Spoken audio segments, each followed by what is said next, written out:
Hello everyone, welcome to my no-death playthrough of Solar Striker for the Nintendo Game Boy. I'll be using the original hardware, but playing it on the Super Game Boy adapter, which allows me to play the game in color on my TV and switch the backgrounds, which I'll be doing after every stage just for variety.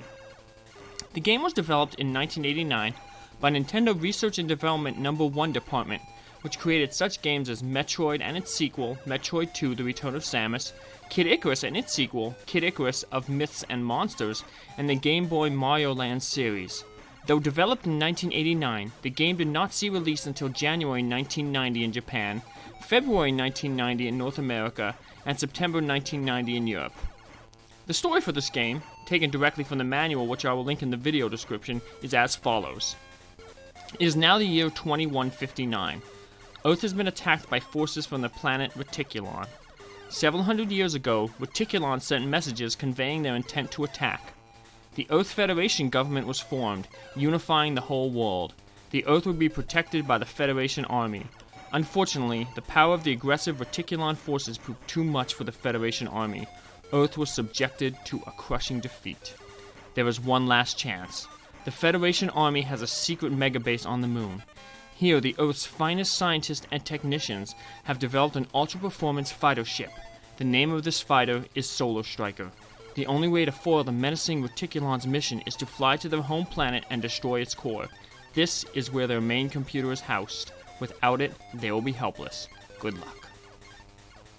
In order to get to that computer core, I'm using little finger quotes, and you'll see why at the end of this playthrough, you will have to navigate through 6 different stages.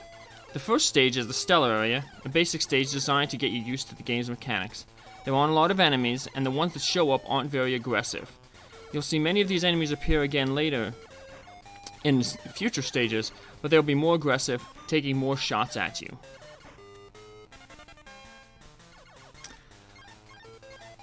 Coming up here, we'll be coming up on our first boss, Epicon. Like the first stage, it's also fairly tame. It moves back and forth in a left-to-right pattern, shooting a 3-way shot at different intervals.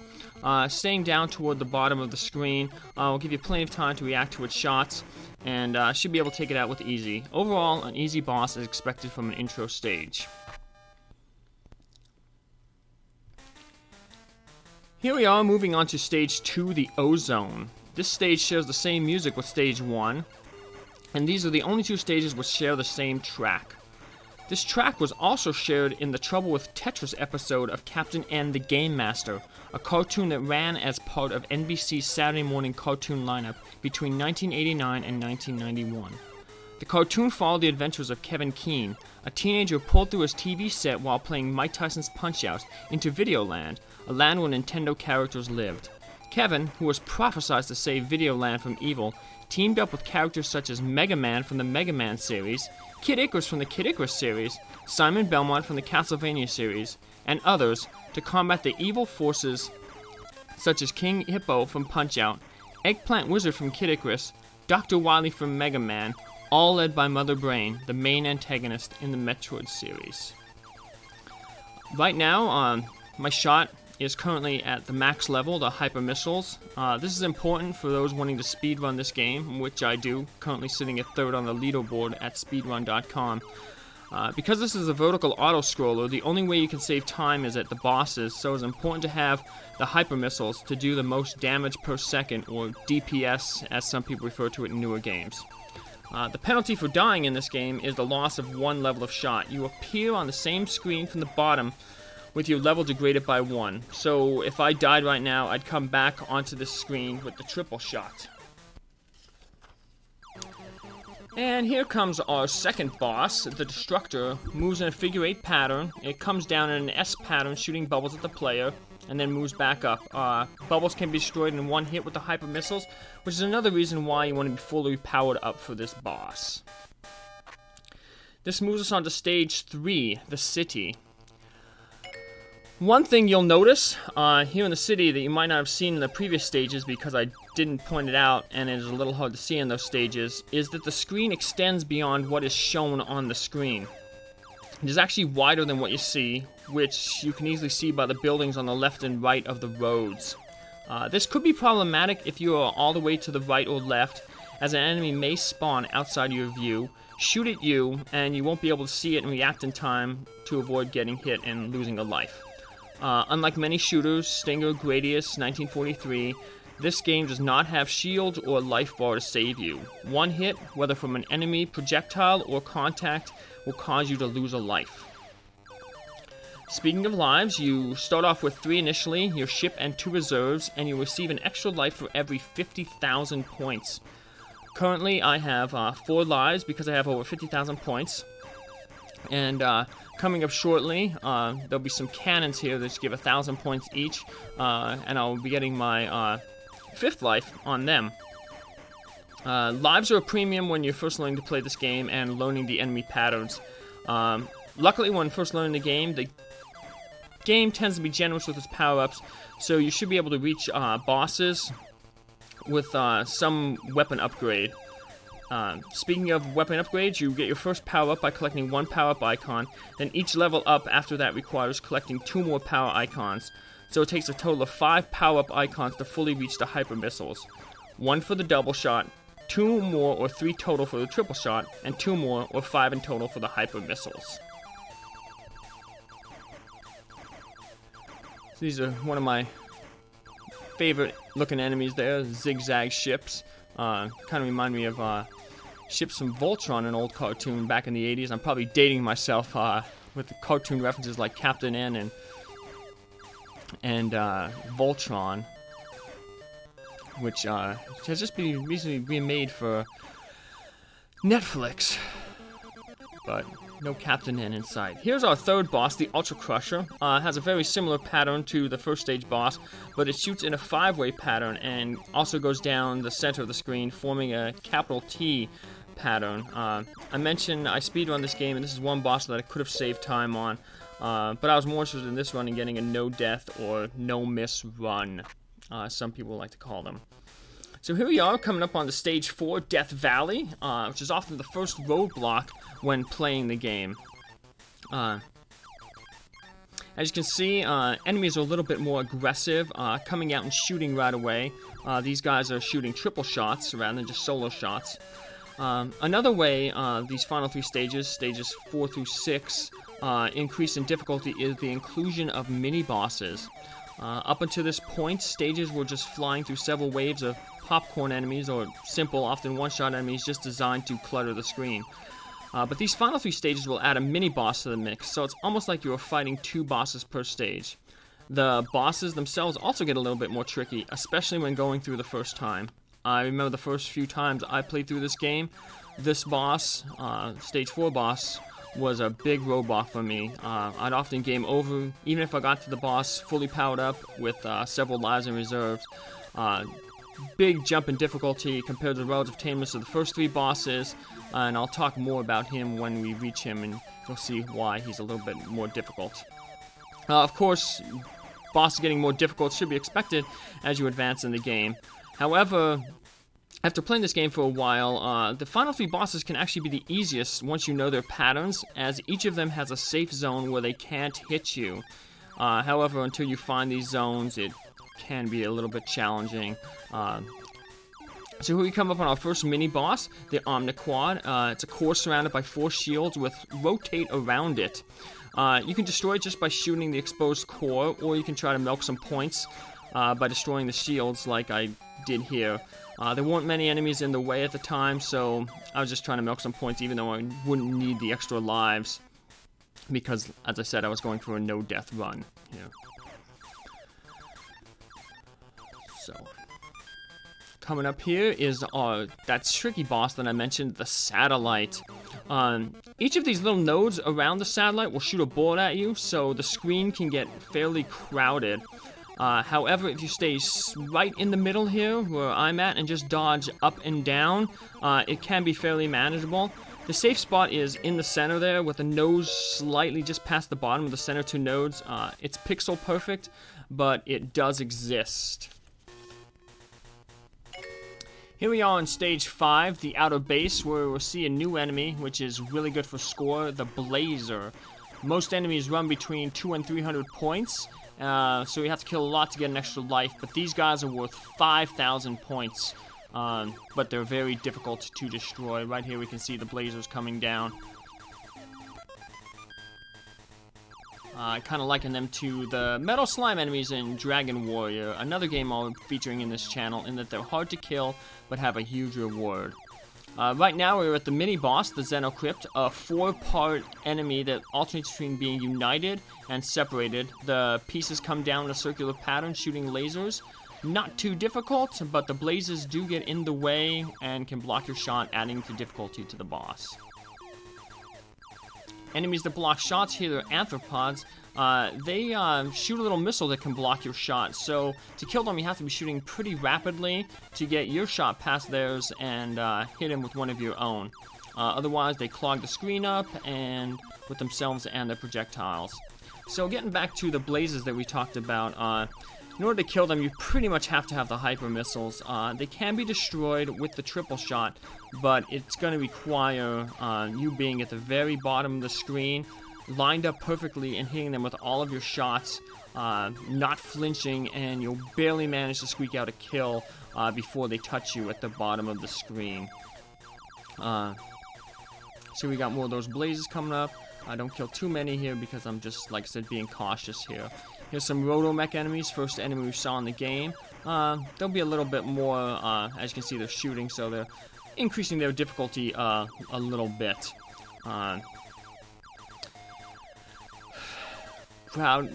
There's those Anthropods again, crowding the screen with their missiles and their shots. And just try to clear them out as quickly as possible. That's pretty much the main way to deal with difficulty in shooters like this, especially simplistic ones like this. You just want to take out as many enemies as possible to keep them from clogging the screen. Here comes our stage 5 boss, the penultimate boss, which is actually the easiest in the game. It's a big super cannon with support turrets, but if you park your ship right on the nose of the cannon and fire straight up, nothing can hit you. It's a free win. But like I said, though, finding it out for the first time takes a lot of trial and error. So here we are on our final stage, the core of the enemy planet. The enemy base, excuse me, planet Reticulon itself. They're really going to start throwing all they can at you, including a few new enemies. We'll also see a new mini-boss, the Quasi-Obliterator, and the return of the previous mini-bosses for a little mini-boss gauntlet before the final boss, the Computer Core, finger quotes, according to the manual. Here's the Quasi-Obliterator, the toughest of the mini-bosses. I actually let this one time out because I was a little nervous about going deathless. I lost a few runs previously on the stage and didn't want to do so again, so I played a little cautiously. I didn't need the points for destroying him because, like I said, I don't need any extra lives, seeing as I was going for a deathless run. If you are going for points, though, going deathless is still advised. Each power-up that you pick up is worth 200 points, but if you're already at the max level, they're worth 1,000 points. I'm just going to pick one up right there. You saw it jumped 1,000 points. I'm not sure what the world record high score is. I think it's around 6 million, but I don't even come close to that in this one. But like I said, I was mainly going for the no-death run and did not play as aggressively as I should were I to seek a high score. So we're going to be coming up here shortly on our mini-boss gauntlet. Luckily, before each of the mini-bosses, we will get powered up. So, seeing as you've seen all these mini-bosses before, it's just the game's way of letting you power up to get ready in preparation for the final boss. There's some cloud car-looking enemies. They're called Batwings, but they look like the cloud cars from Star Wars. Kind of a big Star Wars fan. I'll talk about that a little bit later here. Coming up. More blazes, more Rotomechs. And shortly, we'll be approaching our mini-boss gauntlet.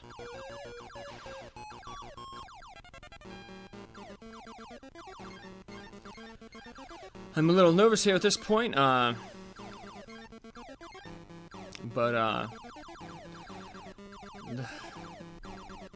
I know it's almost time for clear, so here we go. We've got our Omniquad boss again. Same as before. Just take him out. Don't have to worry about taking out the shields if you want. Just shoot right for that core. Blow it up as quickly as possible because the blazes are coming down, getting in your way.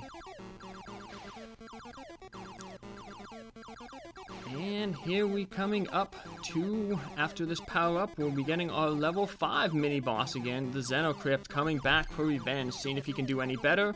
Spoilers, it don't. Once again, blazes are coming down to get in your way to block your shots. But just avoid them, don't be worried about your score at this point. Just aiming to get rid of that mini-boss. And finally, we have the Quasi-Obliterator back again. This time, though, he will not be getting away. I will be destroying him to get the 4-point value and to get my revenge, I guess, from letting him go. And finally, here we're pulling up on the main computer according to the manual, which doesn't look like any computer I've ever seen. Whoever wrote the manual obviously did not play through the entire game. Looks more like a giant fly, and like the stage 4 and 5 boss, there's a safe zone along this horizontal plane. Just move back and forth here and you won't get hit. Pretty anticlimactic boss, but I was happy to be able to beat him and the game deathless. So here we're going to see the ending credits. And I'm just going to give a little bit of my thoughts on the game. So that was Solar Striker, no death playthrough. It's just an enjoyable little game, which is to be expected given that it was released by a company known to put out quality games. I personally had a lot of fun with it. It was one of the few shooters that I owned as a kid growing up, and I still own the cartridge, which is what I actually just played on. I think the only other shooters that I owned as a kid were Stinger, which I still own and am planning on playing on this channel, 1943, and once my brother and I got a Super Nintendo, we got Gradius 3 and UN Squadron. Honestly, I was never a big fan of the shooting genre. My aunt got me this game for my birthday. She knew I was a big Star Wars fan. I told you I talked about Star Wars earlier. And I also like to play with Lego space sets as a kid.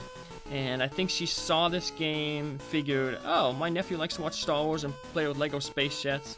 And this is a space-type game.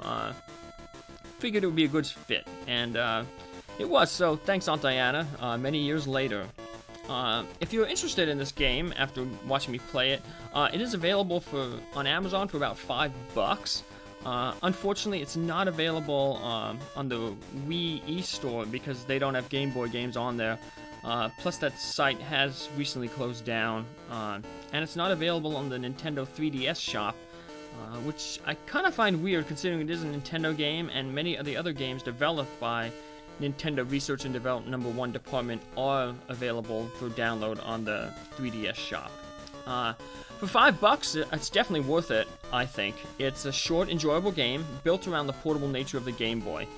From start to finish, it takes about 20 minutes if you know what you're doing, and isn't that hard to pick up as it isn't a bullet hell shooter, or a shooter that floods the screen with bullets and requires precise dodging and pattern memorization. The game is relatively tame. There are some difficult parts, but nothing extreme that you need godly reflexes to overcome. Most deaths come from not from something crazy or unexpected the enemy did, but rather from you not paying attention or just being greedy going for points. Overall, the graphics are very good for a 1989 game. The sprites are large and detailed, which helps contribute to the relative ease of picking the game up. It's easy to see where your ship is, where the enemies are, and where their attacks are coming from. That wraps it up. Thank you for your time. Like, comment, and subscribe, and continue to check out this channel for more commentary runs. Take care. Thanks for your time. All the best.